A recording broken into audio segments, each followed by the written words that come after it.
Hi guys, my name is Lunar. Welcome to this Skyrim fictional lore video, where we can delve into the world of a fictional story set in Skyrim, based around real in-game characters and lore. Now this is just a test video to see what you guys think, and in the next one, if we do it, things will be slightly different.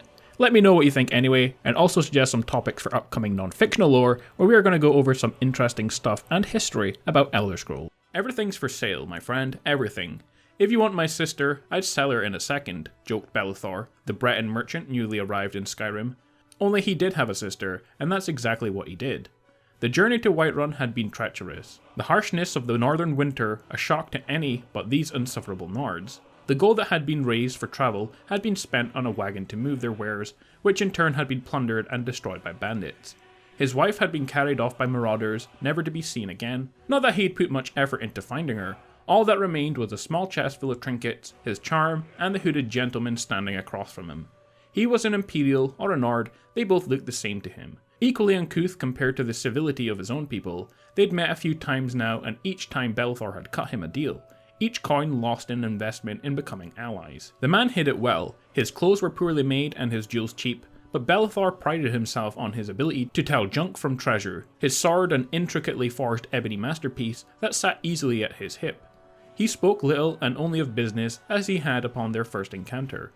Belethor, to his shame, had opened a small stall at the marketplace. Day after day he stewed in the cold whilst Nords looked down their noses at him, more interested in buying meat than the quality goods he carried all the way from High Rock. The hooded man had been looking for the pawnbroker, and Belethor was the closest thing this backwater had. "Do you have a sister?" the man asked, as Belethor continued to flash his best smile. He seemed suddenly excited. Belethor swallowed hard. "I do, my only living relation as a matter of fact." "Is she for sale?" he asked, not a twinkle of humour in his silver eyes. Belethor had laughed nervously, the hairs on his neck standing on end. "Everything's for sale," he repeated. "Everything." It took less than a week for the owner of the Bannered Mare, the inn where Belethor and his sister had been living since their arrival in Whiterun, to find that her newest serving girl had disappeared in the night. It wasn't uncommon, she worked the girls hard and the men could be unruly, but a week was an embarrassment. Her poor charming brother had been left behind to cover the bill for both of them, although he made a large sale within a couple of days of her leaving. It was lucky really, a sudden windfall out of the blue.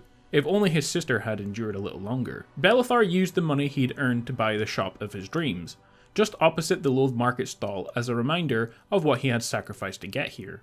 His profits would grow year on year, alongside his reputation as a man who would buy and sell anything at all, even his own family. His customers were familiar to his jokes, of course. Everyone knew he'd come to Skyrim alone. The buying and selling of people was illegal in Skyrim, as it was across the entire empire. Only if enough gold was paid, and the deed called the dowry, it became as perfectly acceptable as any other trade. The hooded man had fled towards the north, his wife replacing the weight of the coin he'd paid for her. Bretons were rare in Skyrim, especially Breton women, and he needed wives of all races to bear him many sons. Hircine, the Daedric prince of the hunt, would be displeased with him for paying in gold for his prize. He should have stalked and hunted her in the ancient way, dominating her with his warrior's prowess. Yet even Hircine's mightiest gift could not save him from the curse of aging. For days they rode, deep into the mountains where his ancient estate lay. Weathered and half derelict, his home had once been a mighty keep, ruled by the mightiest jarls in Skyrim. Now it is like him, old and forgotten. His wives had given him dozens of sons, all of whom carried on his mighty bloodline. They greeted him in the courtyard, the oldest ones old enough to be fathered themselves, and the youngest barely able to hold a sword. Some were beautiful and strong, their mothers mighty Nords as he was.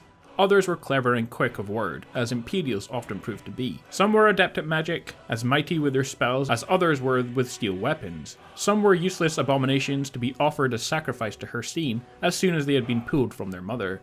He had daughters also, not that he'd given them any thought. His Breton wife proved unyielding, even though her sister wives did all they could to convince her to obey him. She bore him a single child and then took her own life. Yet to his mighty displeasure, the child was not a boy, another useless mouth to feed and nothing more. The years passed and his sons and wives grew more bountiful, and much to his delight, he was not cursed with another useless girl child, nor did he trouble himself with another Breton wife. Not after this one had proven to be such a waste of coin. His child by her became forgotten amongst the ranks of his daughters, who worked silently to keep his estate clean and his sons fed.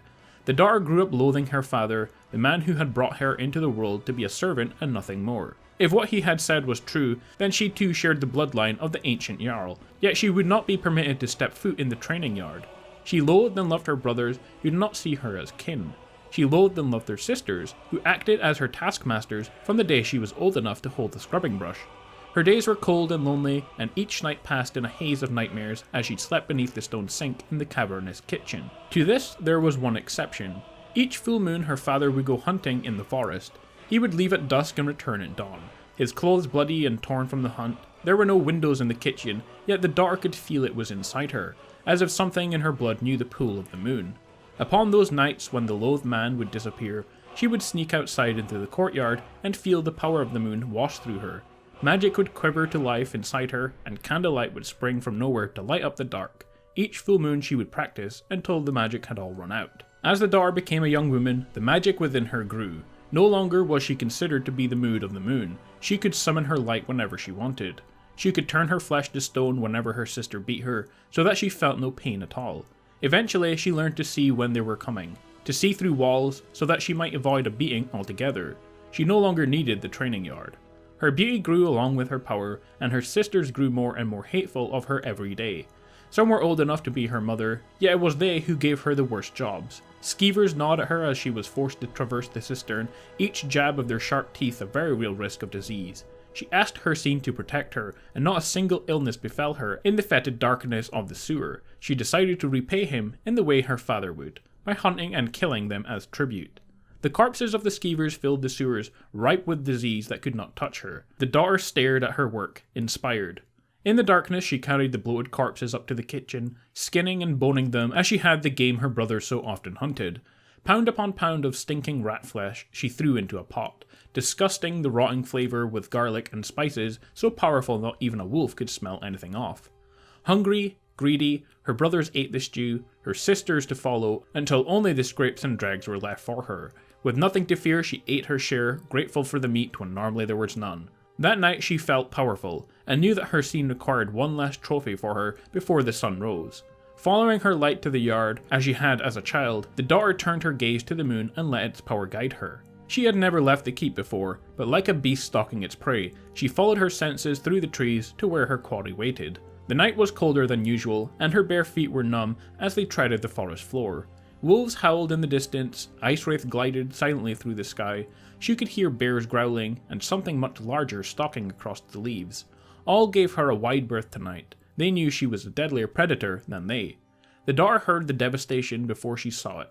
There was a village in the forest, a scattering of houses beside a mine hewn in the mountain. People were screaming and fleeing, rank with sweat and fear. The beast she was hunting howled loudly from the centre, his jowls bloody. Monstrous and deformed, with grey fur sprouting from his flesh, was her father.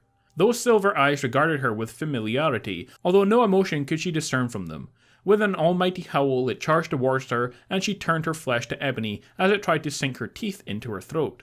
She felt his fangs shatter against hers, yelps of pain escaping him as he tried once again to tear her throat out. Unperturbed, the daughter summoned her brightest light and blinded the creature where he stood. Finally, he relented and skulked away, cowering like a whipped dog beneath the moonlight. The daughter stood, her father's own ebony sword in her hand. With every ounce of strength she could muster, she charged at him, jabbing the dark blade so firmly into his heart that he died without another breath. She left the blade where she had sheathed it, panting and terrified at what she had done. Her father remained as he was, transformed and hideous by the greatest gift Hircine could offer. The daughter allowed her flesh to return to normal, and only then did she become aware of the pain in her neck. Shakily, she reached up, blood pouring down her back, and pulled a single intact fang from her skin. Hircine, it seemed, had decided to reward her.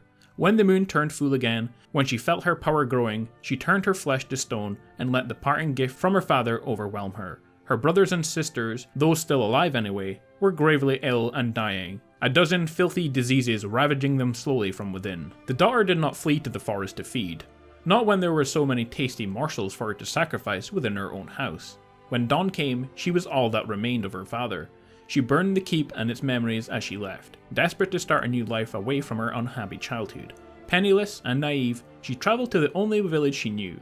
The men there were just as bad, forcing her down the mines to dig up iron. Wordlessly she worked, knowing that the full moon would not be far off. Besides, iron was valuable when your skill in magic could transmute it into gold as easy as hers could. All she needed was someone willing to buy it, and the men spoke at night time of a Whiterun merchant who could trade in anything. He'd even sell his own sister. The men laughed as the moon grew fat in the sky. The daughter stirred the cookpot and smiled wickedly.